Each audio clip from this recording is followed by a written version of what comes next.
119 కీర్తనలో 17-18 వచనాల ప్రకారం నీ ధర్మశాస్త్ర గ్రంథంలోని ఆశ్చర్యమైన సంగతులు మేము చూసినట్లుగా మా కన్నులు తెరువు అని ప్రార్థన చేస్తున్నాం.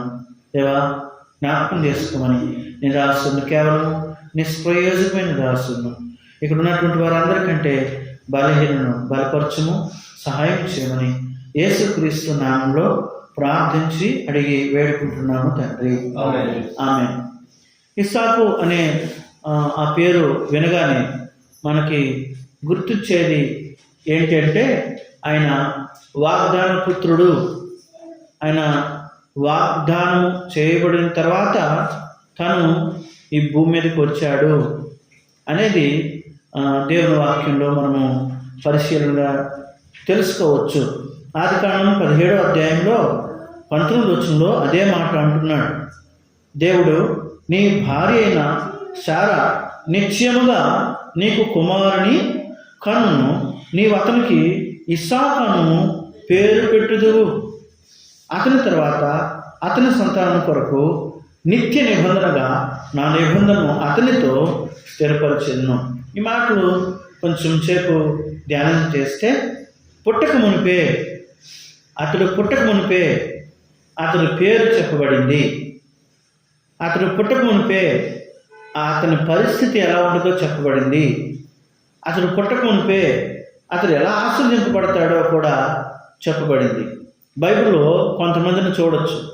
పౌలు గలతీ 1వ అధ్యాయం 15వ వచనంలో తల్లి గర్భంలో ఉన్నప్పుడే నా దేవుడు నన్ను ప్రత్యేకపరుచుకున్నాడు అని చెప్పాడు. ఇర్మియా గ్రంథం 1వ అధ్యాయంలో ఇర్మియా గురించినటువంటి వచనం ఏంటంటే తల్లి గర్భంలో రూపింపబడక మునిపే అన్నాడు ఒక ఆయన. కానీ వీళ్ళందరూ తల్లి గర్భంలోనికి పడినప్పుడు, తల్లి గర్భంలో ఉన్నప్పుడు దేవుడు వాళ్ళ గురించి మాట్లాడాడు. కానీ ఇస్సాకు విషయంలోకి వస్తే తల్లి గర్భంలో పడలేదు, ఇంకా తల్లి గర్భంలోకి రాలేదు, అసలు ప్రవేశించలేదు కదా. అప్పుడే ఎవరు పుడతాడు, ఆయన పేరేంటి, ఆయన పరిస్థితి ఎలా ఉంటుంది, ఆయన ద్వారా నేను ఆస్వాదిస్తానని అనేకమైన సంగతులు దేవుడు చూడండి ఎంత ఉద్దేశం కలిగి ఉన్నాడు దేవుడు ఇస్సాకు పట్ల. అందుకే నేను అనుకుంటాను 25 సంవత్సరాల వాళ్ళు ఎదురు చూసినందుకు ఒక అద్భుతమైన ఒక కుమారుడు పుట్టాడు. దేవుడు అతని ద్వారా తన సంతానాన్ని అంతటిని ఆస్వాదించాలనుకున్నాడు. చూడండి, 25 సంవత్సరాలు దేవుడు వెయిట్ చేయించింది దేని కొరకంటే ఒక అద్భుతమైన కుమారుడు ఈ భూలోకానికి పరిచయం చేయడానికి. దేవుడు ఇవ్వాలనుకుంటే ఆ 75 వయసులోనే దేవుడు అబ్రాహాముకి పిల్లల్ని ఇవ్వచ్చు. కానీ దేవుడు ఎందుకు ఆలస్యం చేస్తున్నాడు అంటే, ఆలస్యంలో ఈ లోకమైతే ఆలస్యము అమృతము విశ్వమంట. కానీ దేవుడి బిడ్డలకి ఆలస్యం అవటం అనేది ఆశీర్వాదం. ఆలస్యం అనేది ఆశీర్వాదం. అది అబ్రహాము జీవితంలో మనం చూస్తున్నాం. ఆయన ఆలస్యం చేస్తున్నాడని ఏ విషయంలో మనం బాధపడవలసిన అవసరత లేదు. ఎందుకంటే ఆలస్యం అవుతున్న కొలది ఆయన కృప పెరుగుతుంది. ఆయన కరుణ యెషయా గ్రంథం 30వ అధ్యాయం 18వ వచనం ప్రకారము ఆయన ఆలస్యం చేయించినట్లుగా దేవుడు వాక్యంలో చదివితే యెషయా గ్రంథం 30వ అధ్యాయం 18వ వచనము చదువుదా, తీసిన వారు సహాయం చేయండి. 30వ అధ్యాయం 18వ వచనం.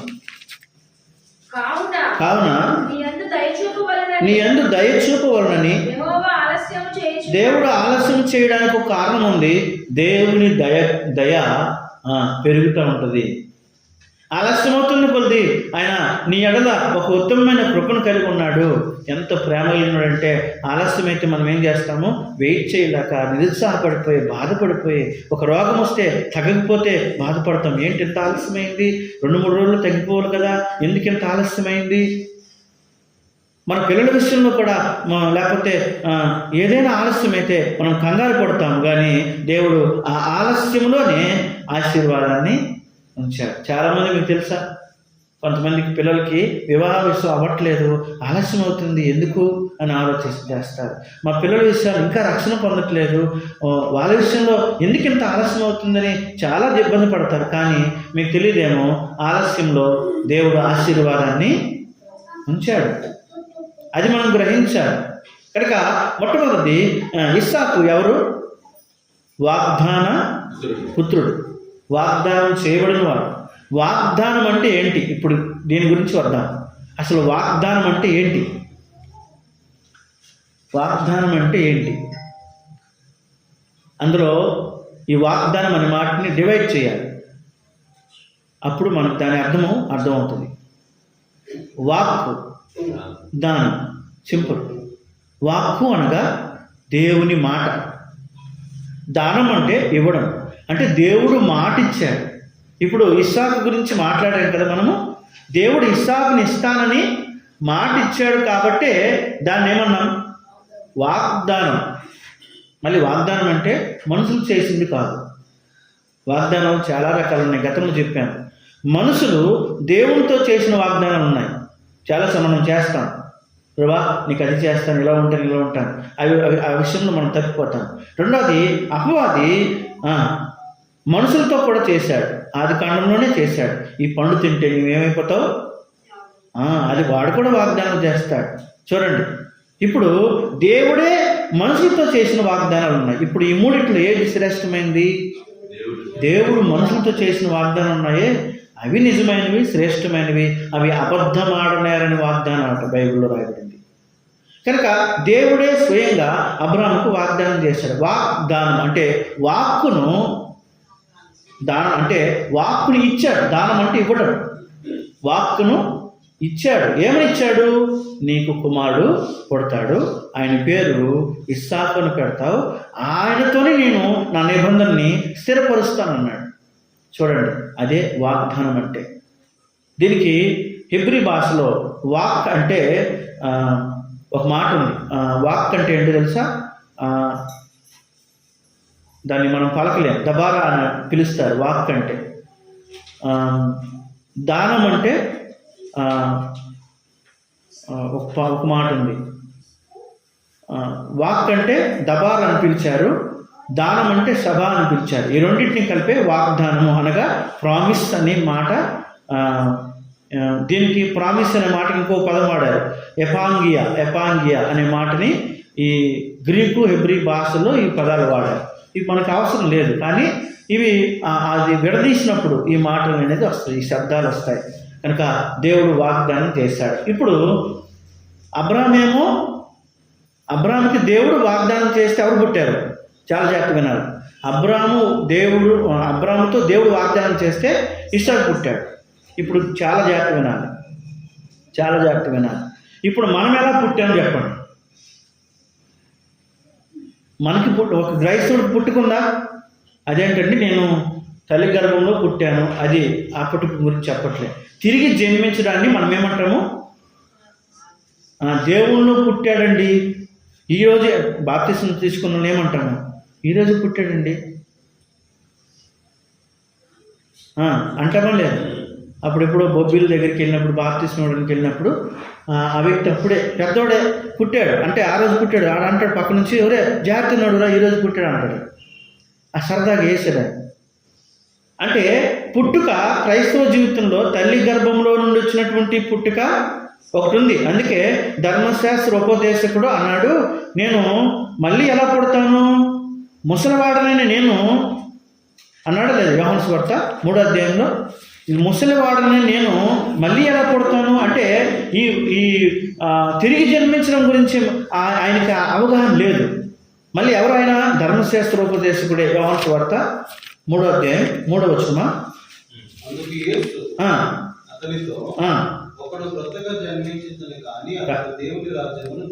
చూడలేడు చెప్పుచున్నాను. అందుకు నికోదేము మనుష్యుడు ఎలాగో జన్మింపగలడు, రెండవ మారు తల్లి గర్భమునందు ప్రవేశించి జన్మింపగలడా అంటే చూడండి ఎలాంటి ప్రశ్న వేసాడు చూడండి ఏసైకి. మళ్ళీ నేను ఎలా పుడతాను, మళ్ళీ నేను తల్లి గర్భంలోకి వచ్చి మళ్ళీ బయటకు వస్తానా అంటున్నాడు.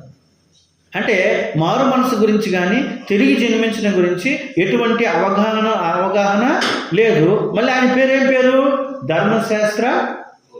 ధర్మశాస్త్రాన్ని బోధించేవాడు. ఈరోజు ధర్మశాస్త్రాన్ని వాక్యాన్ని చాలామంది బోధిస్తారు, కానీ ఏం అనుభవం లేదట. తిరిగి మరలా జన్మించే అనుభవం అనేది లేదు. ఈ టాపిక్ ఎందుకు చెప్పుకున్నామంటే అబ్రాహాముకి దేవుడు వాగ్దానం చేస్తే ఒక కుమారుడు పుట్టాడు. ఈరోజు ఆ కుమారుడిని వాగ్దానం పుత్రుడు అని పెట్టుకున్నాం.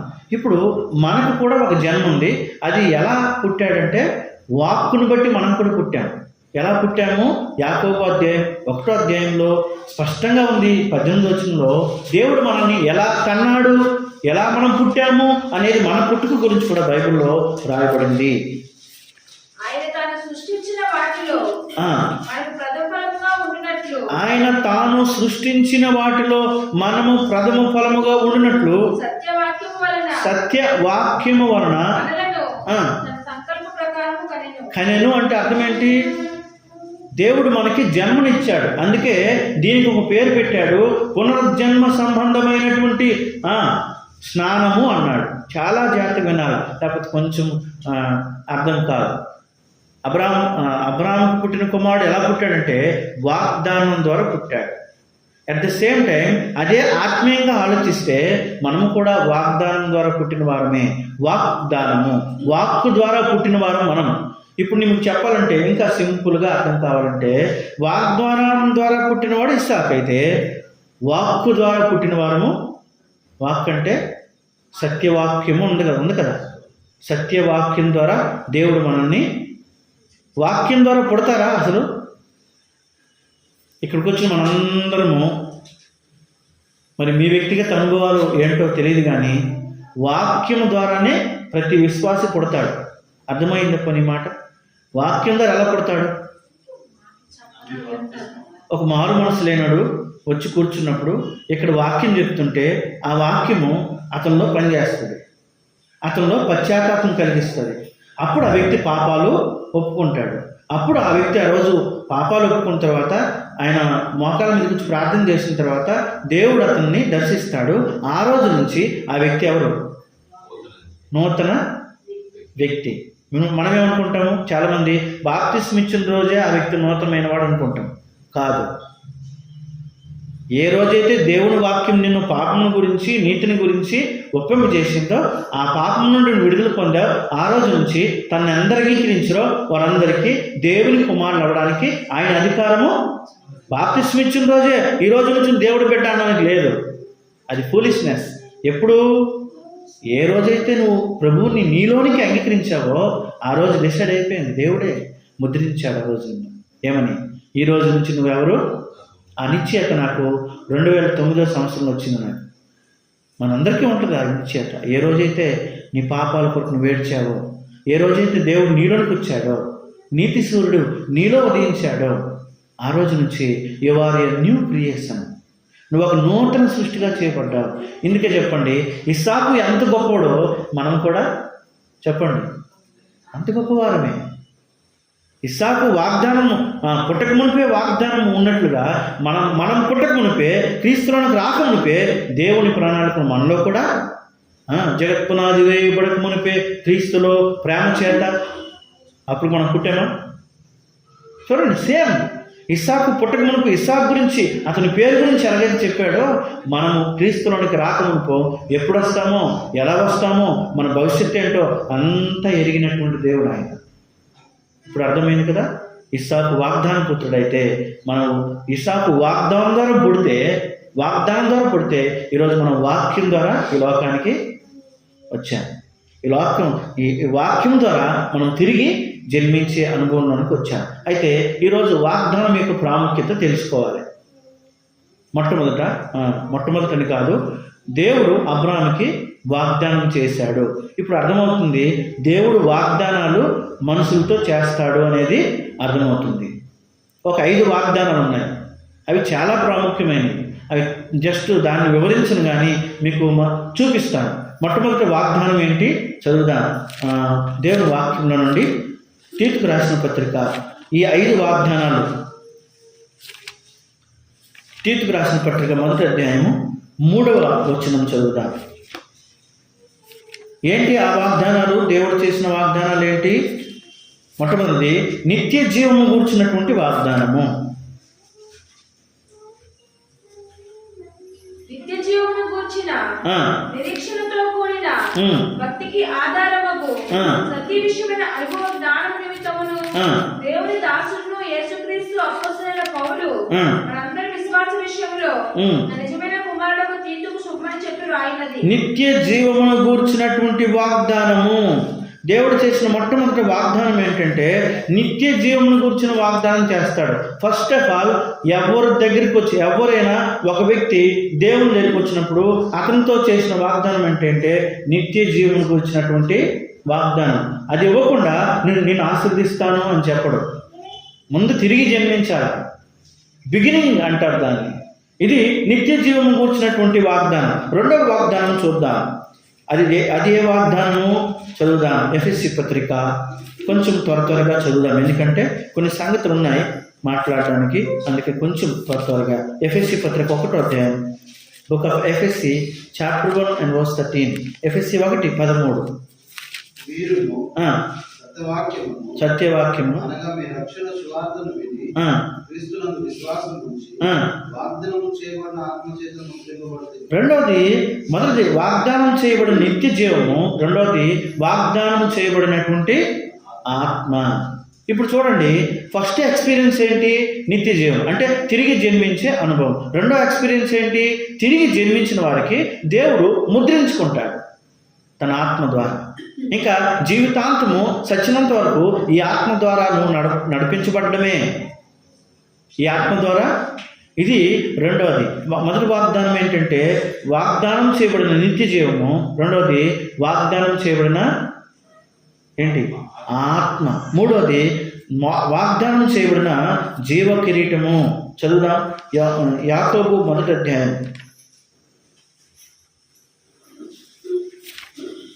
యాకోబు 1:12 చదువుదాం. శోధన సహించువాడు ధన్యుడు. అతడు శోధనకు నిలిచిన వాడే. ఆ, ప్రభువు తను ప్రేమించు వారికి ఆ, వాగ్దానము చేసిన జీవ కిరీటము పొందును. అది మూడోది ఏంటి? ఏ వాగ్దానం ఇది? జీవ కిరీటము ఎవరికి వాగ్దానం? మళ్ళీ శోధనను సహించువాడు. సహించిన వాడు. అందరికీ లేదు. నిజంగా అబ్రహాము సహించాడా? 25 సంవత్సరాలు సహించాడు. మనం చిన్న దశ సహించలేము, చిన్న బాధ అయితే మనం సహించలేము. చిన్నది ఎవరైనా ఏమంటే మనం ఏం చేయలేము. మనం ఏం కోల్పోతున్నాము? ఏంటి? జీవ కిరీటమును. మూడోది ఏంటి? జీవ కిరీటం. మొత్తం నిత్య జీవము. రెండోది ముద్రించబడిన ఆత్మ.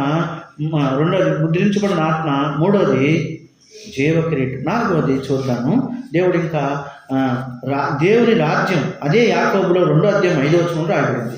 యాకోబు 2వ అధ్యాయం 5వ నా వచనం. ప్రియ సహోదరులారా, ఆలకించుడి.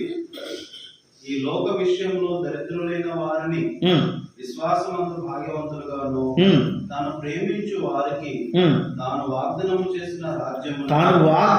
చేసిన రాజ్యమును వారసులను ఉండుటకు దేవుడు ఏర్పరచు. చూడండి, నాలుగోది ఏ వాగ్దానము? దేవుని రాజ్యం గురించినటువంటి వాగ్దానం. ఇదంతా ఒక క్రమంలో పెట్టుకుంటే మీకు అర్థమైపోతుంది. దేవుడు చక్కగా ఒక క్రమంలో పెట్టుకుంటే నీ స్టార్టింగ్ ఏంటో, నీ కంటిన్యూషన్ ఏంటో, ఇప్పుడు నీ పరిస్థితి ఏంటో అనేది అర్థమైపోతుంది. ఇది నాలుగవది. ఐదవది ఇంకొకటి ఉంది. నిత్య జీవము అయిన తర్వాత నిత్యమైన స్వాస్థ్యం కూడా దేవుడు వాగ్దానం చేశాడు. ఈ లోకంలో కాదండి, పరలోకంలో.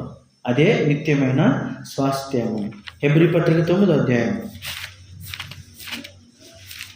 హెబ్రీలకు రాసిన పత్రిక 9వ అధ్యాయము 15వ వచనం. ఈ హేతువు చేత కాలంలో జరిగిన అపరాధముల నుండి విమోచనం కలుగుటకై ఆయన మరణం పొందినందున పిలువబడిన వారు నిత్యమైన స్వాస్థ్యమును గూర్చిన వాగ్దానమును పొంది నిమిత్తము, నిత్యమైన స్వాస్థ్యమును గూర్చిన వాగ్దానము పొంది నిమిత్తము క్రొత్త నిబంధనలకు మధ్యవర్తి అయి ఉన్నాడు. ఇది ఏ వాగ్దానము? నిత్యమైన స్వాస్థ్యం ఉంది. మనం పాట పాడుతాం, నిత్యమైన స్వాస్థ్యం అచ్చట మనకి ఉందని పాడుతాం. ఇక్కడ నాకు ఏమీ లేదు, ఇక్కడ నాకు జీరో, ఇక్కడ నాకు జీరో, అక్కడ నాది ఫుల్. ఈరోజు మన జీవితంలో దేవుడు మనకు చేసిన వాగ్దానాలు, ఆ రోజు మనం అనుకుంటాం, అయ్యో అబ్రహాంకే చేశాడు వాగ్దానాలు. లేదు లేదు, దేవుడి బిడ్డలైనటువంటి మనకు కూడా ఈ 5 వాగ్దానాలు చేసిన దేవుడు. ఇది ఎందుకు వచ్చింది ఈ టాపిక్ అంటే, అబ్రహాంకి దేవుడు వాగ్దానం చేశాడు కాబట్టి ఆ వాగ్దానాలు అబ్రహాంకు మాత్రమే కాదు మనకు కూడా చేశాడు అని చూపించడానికి చెప్పాను. ఇప్పుడు ఇస్సాకు దగ్గరికి వద్దాం. ఇస్సాకు గురించి కొన్ని మాటలు నేను చెప్తాను, చాలా శ్రద్ధగా వినండి. మొట్టమొదటి ఇస్సాకు అంటే ఎవరు? వాగ్దాన పుత్రుడు. రెండోది ఇస్సాకు అంటే ఎవరు? నవ్వు, స్మైల్. ఇంగ్లీష్లో 2 అర్థాలు ఉన్నాయి. హాస్యం అన్నమాట ఉంది. నవ్వు అంటే నవ్వు చాలా రకాలు ఉంటుంది, గుర్తుపెట్టుకోండి. ఒకటి హాస్యముగా నవ్వడం, ఇంకొకటి సంతోషంతో నవ్వడం. నవ్వులో ఉన్నాయి రకరకాలు. ఇస్సాకు అంటే నవ్వు కలుగు చేశాడట. అతని జీవితం ద్వారా, అతని పుట్టుక ద్వారా తల్లిదండ్రులకు, అతన్ని చూసేవారి అందరికీ కూడా నవ్వు. చూడండి, ఎందుకు నవ్వు ఉంటారు చెప్పండి? ముసలోడికి ఏటమ్మా పిల్లలు అంటారు. అది నోటి మీద కొంతమంది ఏరేసుకుంటారు. ముసలోడు మనకు తెలియదు కానీ నోటి అమ్మ అంటారు వాళ్ళు. అంటే అదొక అంటే అది అటకారము కాదు, అలాగని ఇది కూడా కాదు, అదొక సంతోషం అన్నమాట. అబ్బా చూసావా, ఈ వయసులో ఈ పిల్లడు పుట్టాడటమ్మా, చూడాలి ఖచ్చితంగా, ఎలా ఉంటాడో చూడాలి. బక్కు పుట్టాడో, మొహం చిక్కిపోయిందో, లేకపోతే ఎవరి పోలికలు వచ్చాయో, అబ్రహాం పోలికలు వచ్చాయో, వాళ్ళకి ఎంత వయసు? 100 సంవత్సరాలు. ఇస్సాకు పుట్టేసరికి 100 సంవత్సరాలు మడతలు పడిపోయి ఉంటాయి. మరి అలాంటి కుమారుడికి ఎలాంటి వాడు పుట్టామని ఎంతమంది చూడడానికి? అందుకే నన్ను చూసిన వారు నవ్వుతారని చెప్పింది సారా. 21వ అధ్యాయం, ఆదికాండం 21వ అధ్యాయంలో ఎందుకు ఆ పేరు పెట్టింది ఇంతకీ చదువుదాం. ఆదికాండం 21, 5, 6 వచ్చిన.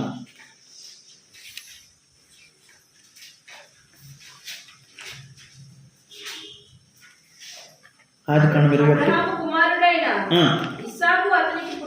పుట్టినప్పుడు 100 వాడు. దేవుడు నాకు నవ్వు కలుగు చేసాను. వినువారల్లా సారాకట పిల్లలు పుట్టారట. ఎప్పుడు? 100 సంవత్సరాలప్పుడట. కనుక దేవుడు ఇస్సాకుని పేరుకి నవ్వు. కనుక మొదటి వాగ్దాన పుత్రుడు, రెండోది నవ్వును కలుగు చేసినటువంటి పుత్రుడు అని మాట వస్తుంది. అయితే ఇస్సాకు గురించి చాలా సంగతులు ఉన్నాయి. ఇస్సాకు గురించి మనం తెలుసుకోవాల్సిన కొన్ని సంగతులు ఏంటంటే, ఇస్సాకు గురించి మాట్లాడుతున్నప్పుడు ఇస్సాకు గురించి ఒక 7 సంగతులు చెప్తాను. అన్నీ ఆ అని సింపుల్గా మనకు అర్థం కావడానికి ఆ అనే అక్షరంతోనే వస్తాయి. ఇస్సాకులో అవిధేయత చూపనివాడు. ఇస్సాకు ఎవరంటే అవిధేయత చూపనివాడు. ఇస్సాకు ఎవరు?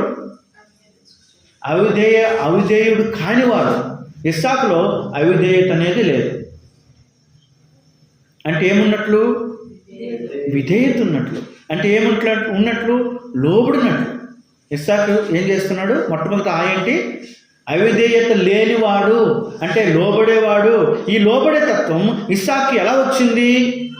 ఎక్కడి నుంచి వచ్చింది ఇది? ఎవరి నుంచి వచ్చింది? అబ్రహాం తండ్రి నుంచే కదా వస్తాయి పోలికలు. తండ్రి నుంచో వస్తాయి పోలికలు. ఆదికాండం అది చదివితే మీకు అర్థమైపోద్ది. ఇస్సాకుకి తండ్రి పోలికలు వచ్చాయా అని అంటాం మనమే. ఆదికాండం క్షమించిన హెబ్రీ పత్రిక 11వ అధ్యాయము, హెబ్రీలకు రాసిన పత్రిక 11వ అధ్యాయంలో రాయబడినటువంటి మాట 8వ వచనం.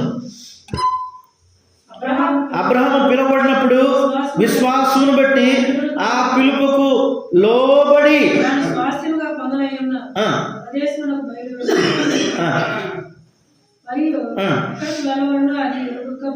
బయలు వెళ్ళాడు. అక్కడ ఆ మాట ఉందా? విశ్వాసమును బట్టి ఏబడి చెప్పండి, లోబడి. అబ్రహాము స్కూల్ ఏంటి? ఏ బడిలో చదువుకున్నాడు? లోబడే ఆ తత్వాన్ని బట్టి అదే లక్షణం ఇస్సాకు కూడా వచ్చింది. ఇస్సాకు కూడా వచ్చిందండి. అబ్రహాం ఎలాగైతే లోబడ్డాడో మీకు తెలుసా? మన జీన్స్ అట ఎవరికి వస్తాయి? పిల్లలకు వస్తాయట. సైంటిఫిక్గా అది వాస్తవమే. ఒకవేళ మనం వెళ్తూ ఉన్న మార్గంలోనే పిల్లలు ఆటోమేటిక్గా వస్తారు. కనుక అబ్రహాము నడిచిన మార్గంలోనే, అబ్రహాం ఎంచుకున్న విశ్వాసమే, అబ్రహాములాగే ఎలాగైతే ఉన్నాడో అదే లోబడే తత్వము ఎవరిలోకి వచ్చింది? ఇప్పుడు ఇస్సాకులో అబ్రాహాము లోబడ్డాడు, చూశాడు. తన దేవునికి లోబడ్డం ఇస్సాకు అనేక సార్లు చూసే ఉంటాడు ఖచ్చితంగా. అందుకే ఇస్సాకు కూడా విధేయత కలిగిన వాడు. ఇస్సాకు విధేయత కలిగిన వాడిని ఎలా చెప్పొచ్చు? అర్పించినప్పుడు 22 చదవండి. ఆదికాండం 22, ఆదికాండం 22 అధ్యాయము. అలాగూ వారిద్దరు కూడి వెళ్ళి దేవుడు అతనితో చెప్పిన చోటికి వచ్చినప్పుడు అబ్రాహాము అక్కడ బలిపీఠమును కట్టి కట్టెలు చక్కగా పేర్చి తన కుమారుడకు ఇస్సాకును బంధించి ఆ పీఠము పైన కట్టెల మీద ఉంచెను. అప్పుడు అబ్రాహాము తన కుమారుని వధించుటకు తన చేయి చాపి కత్తి పట్టుకున్నప్పుడు ఏం చేయాలా? అసలు కత్తి పట్టుకోవడం కాదు, ముందు చేతులు కడుతున్నాడు కదా. చేతులు కట్టినప్పుడు ఏం చేయాలా? విడిపించుకోవాలి. నాకెందుకు బలిస్తున్నావు? అంతకుముందు అడిగాను కదా నేను గొర్రెపిల్లని. ఆ గొర్రెపిల్ల అన్నావు, ఇప్పుడు ఏ గొర్రెపిల్ల లేదు. నేనే నీకు ఇప్పుడు గొర్రెపిల్లలాగా కనబడుతున్నానా? నేనే బలి అయిపోతున్నానా అని విడిపించుకుని వెళ్ళిపోయే అవకాశం కూడా ఉంది. కానీ అలాగే మౌనంగా ఉన్నాడు, అలాగే మౌనంగా ఉన్నాడు. కనుక ఇస్సాకు మొట్టమొదటి లక్షణము అవిధేయత లేనివాడు, అవిధేయత చూపనివాడు, విధేయత కలిగినటువంటి వాడు. లోబడ్డాడు. దేనికి లోబడ్డాడంటే బైబిల్లో 7 సంగతులు ఉన్నాయి. 7 విషయాలకు లోబడాలి. ఒక విశ్వాసి దేవుని బిడ్డలము 7 విషయాలకు లోబడాలి. మళ్ళీ అవి చెప్తే మళ్ళీ సమయం కూడా మనకి సరిపోదు. దేనికి లోబడాలి? ఒకరికొకరు లోబడాలి. ఇంక దేనికి లోబడాలి? సంఘము క్రీస్తుకు లోబడాలి. తర్వాత పెద్దలకు లోబడాలి. బైబిల్లో ఉన్న మాటలు యాకోబు గ్రంథంలో, ఎఫెసీ పత్రికలో ఇనే సందర్భాల్లో చూపిస్తున్నాను. తర్వాత ఒకరికొకరు లోబడాలని రాయబడింది. సంఘము క్రీస్తుకు లోబడాలి. రోమపత్రిక 13వ అధ్యాయం ప్రకారము మీ పైన నాయకులకు లోబడాలి. లోకస్వార్త ప్రకారం మీ యజమానులకు లోబడాలి. ఇంకా ఎవరికి లోబడాలి? 7 సంగతులు ఉన్నాయి. లోబడాలి. ఎందుకంటే ఇస్సాకు అంటేనే మనకి గుర్తొచ్చే మాట లోబడే కుమారుడు. ఆయన లోబడ్డాడు. అందుకే మొట్టమొదటి ఆయనకి మనం పెట్టిన పేరు అవిధేయత లేనివాడు, అవిధేయత చూపనివాడు. రెండవది ఇస్సాకులో కనిపించే రెండవ లక్షణం ఏంటి? ఆ రెండవ లక్షణము? ఇస్సాకు జీవితంలో అవగాహన కలిగిన వాడు. ఇస్సాకుకి అవగాహన ఉందట. ఏ విషయంలో అవగాహన ఉంది? ఈరోజు మనకే విషయాలు అవగాహన ఉండాలి. చదువుదాం. అది ఆదికాండం 22 అధ్యాయం. ఆదికాండం 22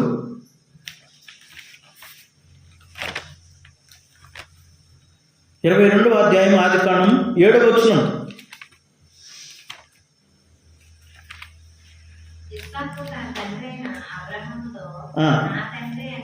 నా తండ్రి అని పిలిచాను.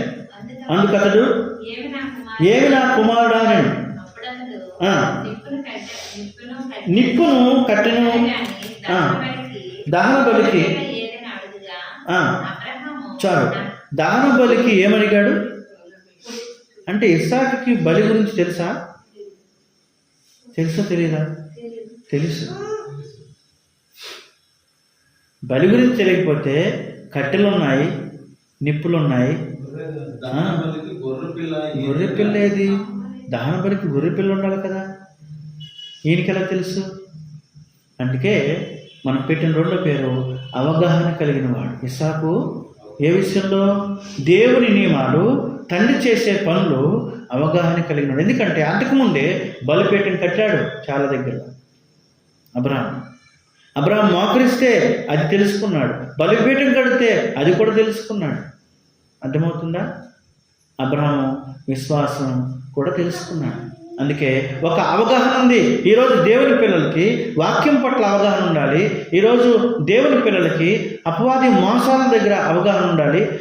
దేవుని వాక్యం కావచ్చు, దైవ సంబంధమైనటువంటి నియమాల మీద ప్రతి వ్యక్తికి అవగాహన ఉండాలి. అవగాహన లేకపోతే ఆత్మీయతలోనికి ముందుకి వెళ్ళలేము. కనుక ఆ మాట చక్కగా ఉంది. ఆదికాండం 22 అధ్యాయం 7వ వచనంలో ఇస్సాకు తన తండ్రి అయిన అబ్రాహాముతో నా తండ్రి అని పిలిచాను. అందుకు ఏమి నా కుమారుడా అనేను. అప్పుడు అతడు నిప్పును కట్టెలు ఉన్నవి కానీ దహనబలికి గొర్రె పిల్ల ఏది అంటే అలా అడుగుతున్నాడంటే ఈరోజు మన పిల్లలు మనకు అడుగుతారు ఏమని, డాడీ ఇదేంటి అని అడుగుతారు, డాడీ ఇదేంటి అని అడుగుతారు, డాడీ ఇదేంటి రోడ్డు మీద. ఏం చేస్తాం? రోడ్డు మీద వెళ్తున్నప్పుడు అన్నీ చెప్తామా లేదా, నాయన ఇదంటే ఇది పలానాది పలానా. కానీ అలాగే దేవుని దగ్గరికి వచ్చినప్పుడు పిల్లలకి ఇదేంటి మమ్మీ ఇదేంటి డాడీ అడిగినప్పుడు ఏం చెప్పాలా? దైవ నియమాలను బోధించాలి, వారికి నడపాలి, నేర్పించాలి. అబ్రహాం నేర్పించాడు. ఇదేంటి అని అడిగినప్పుడు అబ్రహాం ఏం చెప్పాడు చెప్పాలా? నెక్స్ట్ క్వశ్చన్ చదవండి. నిప్పును కట్టిన ఉన్నావు కానీ దహనబలికి గొర్రెపిల్ల ఏది అని అడుగుగా అబ్రహాము నా కుమారుడా దేవుడే దహనబలికి గొర్రెపిల్లను చూచుకును. ఈ మాట అర్థమైందా? కొని అంటే అబ్రహాము తన కుమారుడైనటువంటి ఇస్సాకి ఏం నేర్పిస్తున్నాడంటే దేవుడి మీద ఆధారపడటం నేర్పిస్తున్నాడు. దేవుడే చూసుకుంటాడు నాన్న. అబ్రహాంకి ఏం తెలుసా? కొని దేవుడే చూసుకుంటాడు, దేవుడే చదివించుకుంటాడు, దేవుడే నీకు అన్నీ ఇస్తాడు నాన్న అని చెప్పగలగాలి. దేవుడే చూసుకోవడం అంటే ఏంటి?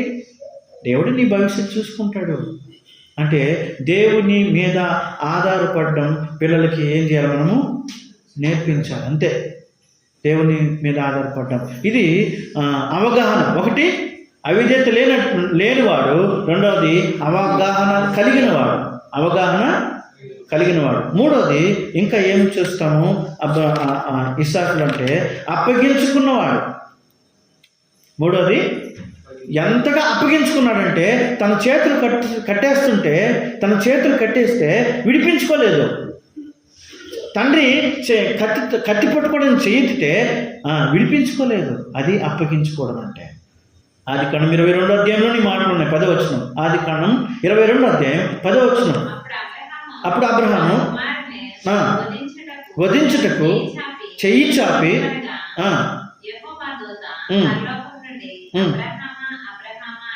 చాలు. నేను ఎందుకు చదివించిన మాట? అబ్రహాము చెయ్యి చాచి కత్తి పట్టుకుంటే ఇస్సాకు అర్థమవుతుందా, అర్థం కాలేదా? ఒకవేళ గొర్రె పిల్ల కట్టేసి కత్తి పట్టుకుంటే ఇస్సాకు మౌనంగా ఉండే అర్థం ఉంది. కానీ కట్టింది ఎవరికి?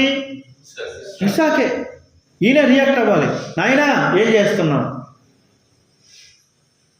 డాడీ ఏం చేస్తున్నావు? నువ్వు నీకు తెలిసే చేస్తున్నావా?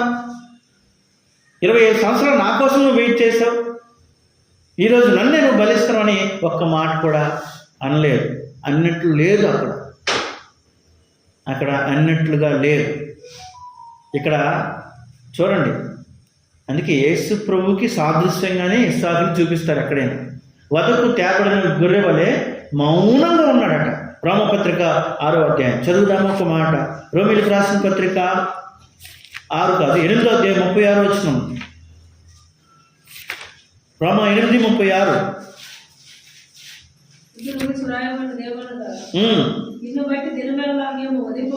వధింపబడిన వారము మనం ఎలా ఉండాలి? వదకు తేబడిన అంటే ఆ గొర్రెకి ఎప్పుడు ఏటు పడుతుందో, ఎప్పుడు కట్ అవుతుందో, ఎప్పుడు ఏం జరుగుతుందో, దినమెల్ల ప్రభుకై వధింపబడియున్నట్టి గొర్రెలము, దినమెల్ల ప్రభుకై వధింపబడియున్నట్టి గొర్రెలము, అయినను ప్రేమించినవని ప్రేమను బట్టే. అంతే. అయినా ఈ లోకంలో బ్రతుకుతున్నాను, జీవిస్తున్నాను. మనం ఎలా ఉండాలంటే వధింపబడిన గొర్రెలాగా ఉండాలి. మేకలాగా ఉండకూడదు, తిరుగుబడే మేకలాగా ఉండకూడదు. ఆ గొర్రె కషాయం నమ్మినట్లుగా మనం కూడా అన్ని విషయాల్లో ఆ తగ్గింపు, ఇదిగో లోక పాపం మోసుకొని పోవచ్చున్న దేవుని గొర్రె పిల్ల. యేసు ప్రభు ఆయన గొర్రెపిల్లలాగా వధించబడ్డాడు. తను వెంబడించినటువంటి దేవుని పిల్లలు మనం కూడా వదకు సిద్ధమైన గొర్రెపిల్ల వలె ఉండాలి. ఇస్సాకు ఎలా ఉన్నాడంటే గొర్రెపిల్లలాగా అయిపోయాడట. ఒక్క మాట యేసు ప్రభు కూడా ఒక్క మాట కూడా తన నోరు తెరవలేదు. ఇస్సాకు కూడా నోరు తెరవలేదు. అందుకే మూడోది ఇస్సాకు జీవితంలో ఏం చెప్పాము? మొదటిది ఏంటి? అవిధేయత లేనివాడు. రెండోది అవగాహన కలిగిన వాడు. మూడోది అప్పగించుకున్నవాడు. ఎంతగా అప్పగించుకున్నాడో, కత్తి ఎత్తినా మాట్లాడట్లేదు. డాడీ అనాలి కదా, ఏ తొందర లేదు. ఆయనకు మించుకునేటువంటి మనడు అలా ఉన్నాడు. ఇది మూడవది. నాలుగోది ఇంకా ఏంటి? ఆదికాండము ఒక మాట. ఆదికాండము 26వ అధ్యాయం. నాలుగోది ఆదికాండం 26:12. ఇస్సాకు ఆ దేశమందున్న వాడే విత్తనము వేసి ఆ సంవత్సరం నూరంతల ఫలము పొందాడు. దేవుడు అతనిని, యెహోవా అతనిని, నాలుగవది ఆశీర్వదింపబడిన వాడు. ఇస్సాకు ఎవరు? ఎంత ఆశీర్వదింపబడ్డాడు? నిజంగా ఇస్సాకు ఆశీర్వదింపబడడానికి తండ్రిలాగా కాదు. ఇస్సాకు జీవితంలో చాలా కష్టాలు వచ్చాయి. చాలా. ఇతను బావులు దవ్వుతూ ఉంటే వాళ్ళ ఈ పక్క వచ్చి ఏం చేస్తున్నారు? ఆ బావుల్ని పూర్తి చేస్తున్నారు. మళ్ళీ ఎవరు తవ్వారే బావులు అంటే వాళ్ళ నాన్నగారే, ఇస్సాకు నాన్నగారే తవ్వినవి. కానీ అక్కడ ఇస్సాకు జీవితంలో చాలా కష్టాలు, చాలా బాధలు, చాలా వ్యతిరేకతలు. కానీ ఆ సిచ్యువేషన్లో కూడా ఇస్సాకు ఆశీర్వదింపబడ్డాడు. అంటే ఆశీర్వదింపబడిన వాడుగా ఉన్నాడు. దేవుని చేత గుర్తుపెట్టుకోండి, యెహోవా అతనిని ఆశీర్వాదము రెండు రకాలు. యెహోవా ఇచ్చు ఆశీర్వాదము ఐశ్వర్యం. దేవుడు ఇచ్చిందట, ఎంతున్నా అది ఐశ్వర్యమేనట. దేవుడు ఇవ్వకపోతే ఎంతున్నా వేస్టే. చాలామంది మాకు అది ఉందండి, ఇది ఉందండి, ఇది ఉందండి అని చెప్పడం బాగుంటుంది, కానీ అందులో దేవుడి పేరు అక్కడ కనబడదు. అది ఆశీర్వాదమే కాదు. దేవుడిచ్చింది కొంచెమైనా అది ఆశీర్వాదమే. ఇది దేవుడిచ్చాడని చెప్తారు చూడు, అందులో ఉంది ఆశీర్వాదం. ఈరోజు మన జీవితంలో ఇస్సాకుని అడిగితే, ఇస్సాకు ఏంటి నువ్వు నీ రహస్యం అంటే, దేవుడు నాకు తోడుగా ఉన్నాడు, దేవుడు నన్ను ఆశీర్వదించాడు అని చెప్పగలిగాడు ఆయన. ఈరోజు మన జీవితంలో నాలుగోది ఇస్సాకు ఎవరంటే ఆశీర్వదింపబడినవాడు. ఇక్కడ రెండు విషయాలు చెప్తాను. ఇస్సాకు ఆశీర్వదింపబడినవాడు, ఇది ఒక వంతు. రెండోది ఇస్సాకు ఇతరులను కూడా ఆశీర్వదించాడు. ఎవరిని? తన కుమారుల్ని ఆశీర్వదించాడు. లాస్ట్ రోజు నా మాట ఆదికాండం 27వ అధ్యాయం. ఆదికాండం 27 4 వచ్చిన ముందు 4 వచ్చిన చదువుదాం. 27:4. నేను చావక మునుపు నిన్ను నేను ఆస్వాదించినట్లు నాకు ఇష్టమైన రుచిగల భోజనమును సిద్ధపరిచి. చనిపోయే ముందు తను దేనికి సిద్ధంగా ఉన్నాడు? పెద్దోళ్ళకి చావు దగ్గర అవుతున్న కొద్ది కొన్ని ఆలోచనలు వస్తుంటాయి. మీరు ఎప్పుడైనా అబ్జర్వ్ చేయండి.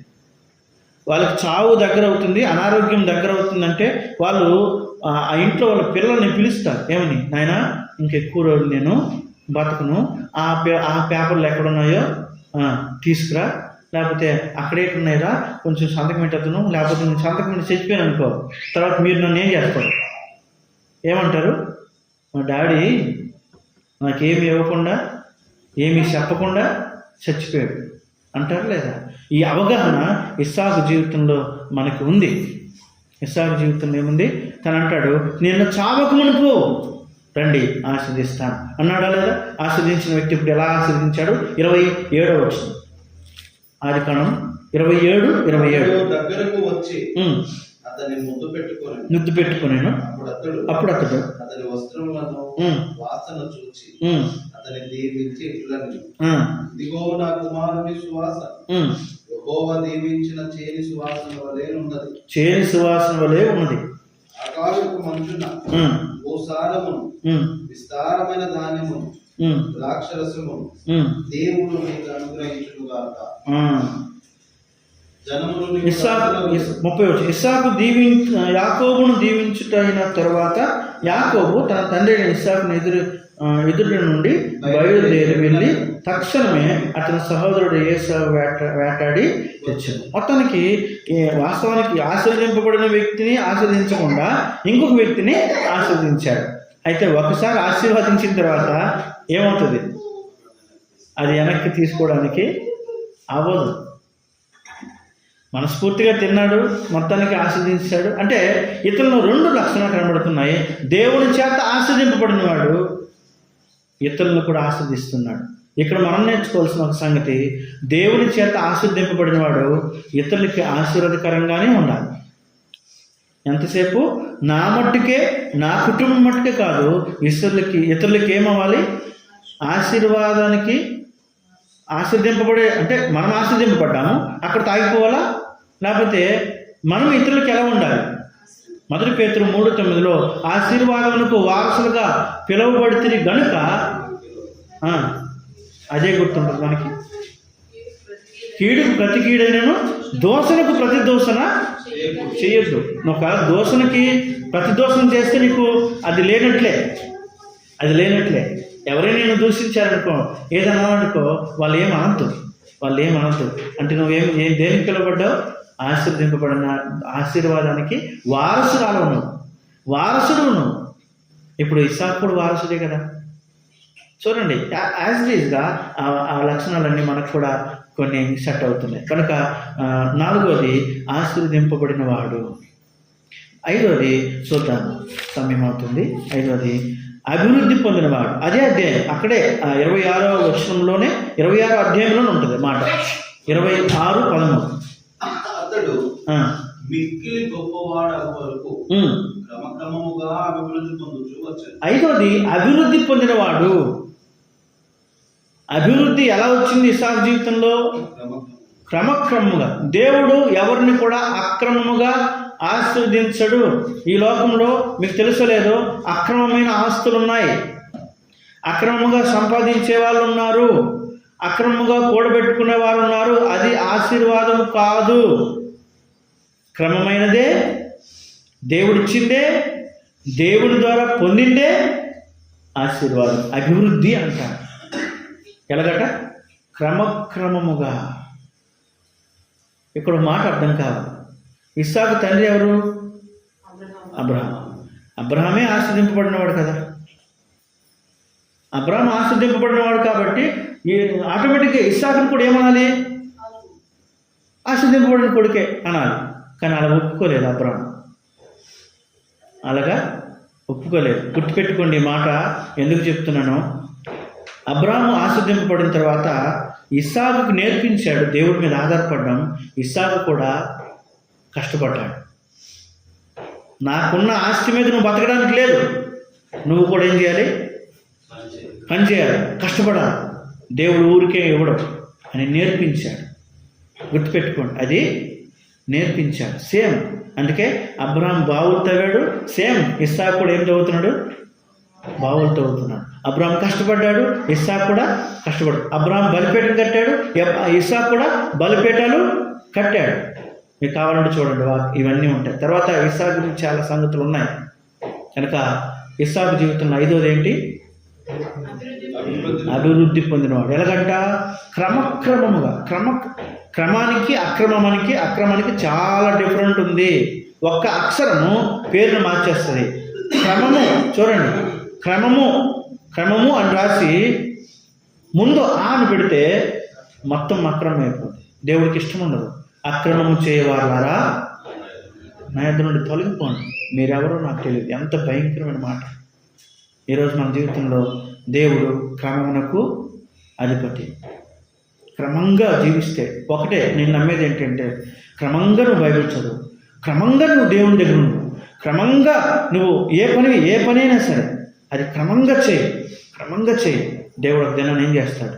ఇస్సాకుని అభివృద్ధి చేసిన దేవుడు నిన్నెందుకు అభివృద్ధి చేయడు? చాలాసార్లు మనం క్రమము తప్పిపోతాం, అక్రమంలో వెళ్ళిపోతాం. క్రమం అంతెందుకండి, సూర్యుడే ఇప్పుడు వరకు క్రమం తప్పలేదు.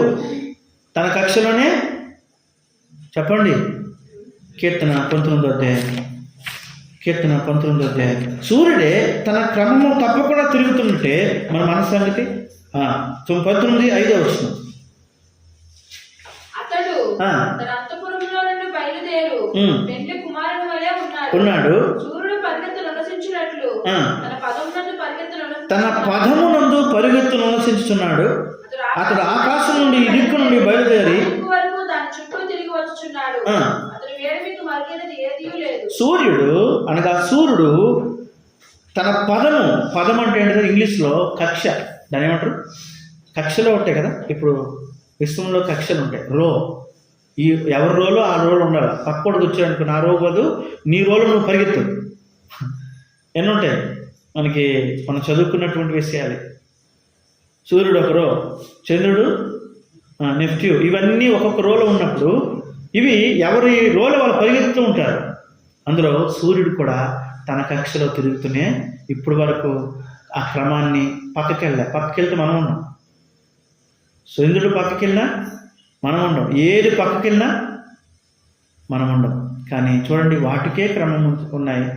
నక్షత్రముల సంఖ్యను కూడా దేవుడు నియమించారట. అన్నిటికీ క్రమం ఉంది. దేవుడు సృష్టించిన ఆ మొదటి 7 రోజులకు కూడా క్రమం ఉంది. కానీ క్రమం లేని వాళ్ళు ఎవరంటే మనుషులు.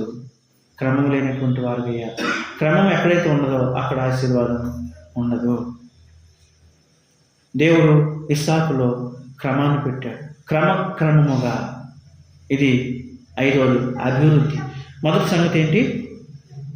అవిధేయత చూపనివాడు, లేనివాడు, అవగాహన కలిగినవాడు, అప్పగించుకున్నవాడు. 4వది ఆశీర్వదింపబడినవాడు. 5వది అభివృద్ధి పొందినవాడు. 6వది అధికముగా ఫలించినవాడు. ఎలా ఫలించారట? 26:12 ఆదికాండం 26:12. ఇస్సాకు ఆ దేశమందున్న వాడై విత్తనము వేసి ఆ సంవత్సరము 100 ఫలము పొందెను. 100 అంటే తక్కువ ఎక్కువ? ఎక్కడైనా మనం పర్సంటేజ్ ఎంత చూస్తామో.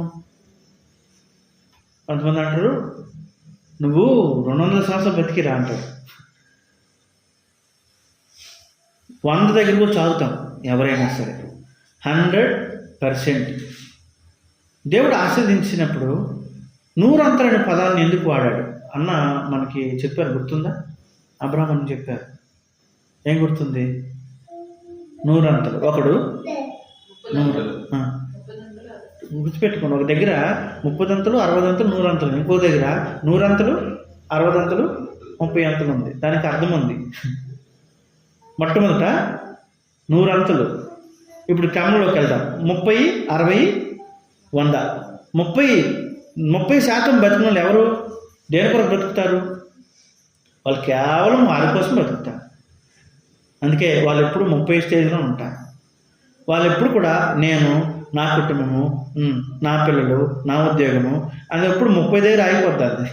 రెండోది 60 డివైడ్ చేయండి. 30 అంటే వీళ్ళు ఎలా ఫలిస్తారంటే కొంత దేవుని కొరకు చేస్తానులే, కొంత నేను నా కుటుంబం కొరకు, పర్వాలేదు కొంచెం బెటర్. 100 ఉన్నారే వీళ్ళు ఏం చేస్తారంటే జీవితం అంతా దేవుని కొరకు అప్పిస్తారు. వీళ్ళే 100 ఫలం. ఈరోజు మన జీవితంలో ఎన్ని వంతులు ఉన్నాం? 30 వంతులు ఉన్నామా? లేకపోతే 60 వంతులు ఉన్నామా? 100 ఉన్నామా? 100 ఉండేవారు ఆలోచన ఎప్పుడు దేవుడు దేవుడు దేవుడు దేవుడు, వేరొక ధ్యాసాలకి ఉండదు. ఇప్పుడు చెప్పండి, ఇస్సాకు ఎన్నో అంతలు ఉన్నాడు? 100 ఫలం. ఏదైనా విత్తనం వేశారంటే ఖచ్చితంగా అది 100 ఫలం ఇవ్వాల్సిందే. అర్థమవుతుందా? అందుకే దానికి మనం పేరు పెట్టిన 6వ పేరు ఏంటంటే అధికముగా ఫలించినవాడు. ఇస్సాకు ఫలించుట చూసిన వాళ్ళు, నాయన నువ్వు మా దగ్గర దండం పెట్టారు. 26వ అధ్యాయం ఉంటుంది, నువ్వు మా దగ్గర ఉండొద్దు అన్నారు. మళ్ళీ వాళ్ళే వెళ్ళి నాయన దయచేసి నువ్వు మా దగ్గరికి రా అన్నారు. దేవుడు తోడుగా ఉండడం చూసి రా అని ఇన్వైట్ చేశారు. మళ్ళీ అర్థమవుతుందా? నీ ఫలాలను చూసి ఇతరులు నిన్నేం చేయాలి? లోపలికి రా, మా దగ్గరే ఉండు. యాకోబుని లాభం ఏమన్నాడు? నువ్వు మా ఇంట్లో ఉంటే మాకు ఆశీర్వాదం, పొలంలోనేమి అన్నింటిలో ఆస్వాదిస్తున్నాడు, నువ్వు మా ఇంట్లో ఉండు అన్నాడు. యోసేపు ఆ ఇంట్లో ఉంటే ఏమవుతుంది? అందుకే ఫరో అన్నాడు, ఇక్కడే ఉండు. లాబాను తన అబ్రాహాము యొక్క పెద్ద దాసుని ఏమని పిలిచాడు? ఆశ్రయింపబడిన వాడా, నువ్వు బయట నిలవలేరా, లోపలికి అడుగుపెట్టు. అంటే ఆశీర్వాదం అనేది ఇతరులు గుర్తించగలగాలి. మనం చెప్పేది కాదు, మనం చెప్పుకునేది కాదు, మనకి పబ్లిక్ చేసేది కాదు, ఇతరులు గమనించాలి. 6వది అధికముగా ఫలించినవాడు. 6వది. 7వది చివరిగా ఒక మాట చెప్పి ముగిస్తాను. ఆదర్శమైన వాడు. ఇస్సాకు ఎవరు? ఆదర్శమైన వాడు. ఆదర్శం అంటే మాదిరి, ఆదర్శం. ఈరోజు ఇస్సాకుని ఎందుకు ఏ విషయంలో ఆదర్శం తీసుకోవచ్చు? ఇస్సాకుని ఏ విషయంలో ఆదర్శంగా ఉన్నాడు? ఓకే, విధేయత ఒకటి, వివాహము. చెప్పండి, విధేయత, వివాహము. అవునా? వివాహం వస్తే వివాహ సంబంధంలో యవనస్తులైతే ఎక్కువగా నా పెళ్ళి అయితే ఎలాగవ్వాలి? ఇస్సాకులాగా అవ్వాలి. నా పెళ్లి చూపు ఎలాగవ్వాలి? ఇస్సాకులాగా నేను కనిపెట్టాలి. ఇస్సాకులా చేసుకురావడం. ఇస్సాకులాగా. ఇస్సాకు ఎదురు ఇచ్చారు కొంతమంది, ఓలి ఇస్తారు కదా, కానీ ఇస్సాకులాగా అంటే ఆదర్శం. ఇస్సాకుని ఏ విషయంలో ఆదర్శంగా తీసుకోవచ్చు అంటే దేవుని వాక్యంలో మనం చూస్తే ధ్యానించాడు. ఆదికాండం 24:60 వచ్చినమేనా? అది ఒకసారి ఆదికాండం 24లో ఉంటుంది. 60 వచ్చినమా? 59 63.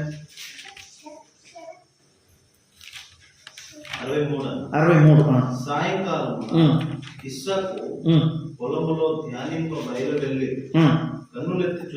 కన్నులెత్తి చూసినప్పుడు ఒంటెలు వచ్చిచుండెను. చూడండి, ఈ మాటకు అర్థం ఏంటంటే ఇస్సాకు పొలంలో ధ్యానిస్తున్నాడు. ఇస్సాకు పొలంలో ప్రార్థన చేస్తున్నాడు. దేని కొరకంటే దేవుని చిత్తం కొరకు. కన్నులెత్తి చూసినప్పుడు ఏమొస్తున్నాయి? ఒంటెలు వస్తున్నాయి. ఆ ఒంటెల మీద ఎవరున్నారు? రెబ్కా ఉంది. రెబ్కా ఏం తప్పు కాదు. రెబ్కా వస్తున్నప్పుడు ఆ ఎలియాజుని అడిగింది, ఎవరైనా అంటే నీకు కాబోయే భర్త. వెంటనే ఏం చేసింది? చెప్పండి, ముసుగేసింది. అది విధేయత అంటే. చూడండి ఎంత చక్కగా ఉందో. కనుక దేవుని చిత్తం విషయంలో ఈరోజు చాలామంది ఇస్సాకుని ఎందుకు మోడల్గా తీసుకుంటారంటే అతను దేవుని చిత్తాన్ని చేశాడు కాబట్టి. రెండవది, దేవునితో పోల్చుకునే విషయంలో చాలామంది ఇస్సాకుని యేసుప్రభువుతో పోలుస్తారు. ఎందుకంటే చాలా మంచి లక్షణాలు, చాలా దగ్గర లక్షణాలు ఉన్నాయి. ఇందాక చెప్పాను, ఒక లక్షణం చెప్పాను. ఇస్సాకు వధింపబడిన వాడుగా ఉన్నాడు, మౌనంగా ఉన్నాడు. యేసుప్రభువు కూడా మౌనంగానే ఉన్నాడు. అదొక లక్షణం. ఇస్సాకులో యేసుప్రభువుకి పోలికగా ఉన్న చెప్పండి ఒక లక్షణం అది. ఇంకా చాలా ఉన్నాయి. కనుక ఎన్ని సంగతులు చెప్పుకున్నాము? 7 సంగతులు. జస్ట్ ఇది మనం నోటెడ్గా చెప్పి ముగించేద్దాం. ఇస్సాకు జీవితంలో మొట్టమొదటిది అవిధేయత చూపనివాడు. రెండవది అవగాహన కలిగిన వాడు. మూడవది అప్పగించుకున్నవాడు. నాలుగవది ఆశ్రయింపబడినవాడు. ఐదవది అభివృద్ధి పొందినవాడు. ఆరోది అధికముగా ఫలించినవాడు. ఏడవది అందరికీ ఆదర్శమైనటువంటి వాడు. ఈరోజు మన జీవితంలో ఇస్సాకు ద్వారా ఈరోజు మనం నేర్చుకున్నటువంటి ఈ పాఠాలు, ఈ మాటలు మన హృదయంలో దేవుడే ఫలింపజేయునుగాక. ఆమె. మోకరించండి, దయచేసి మోకరించండి, ప్రార్థన చేసుకుంటాను.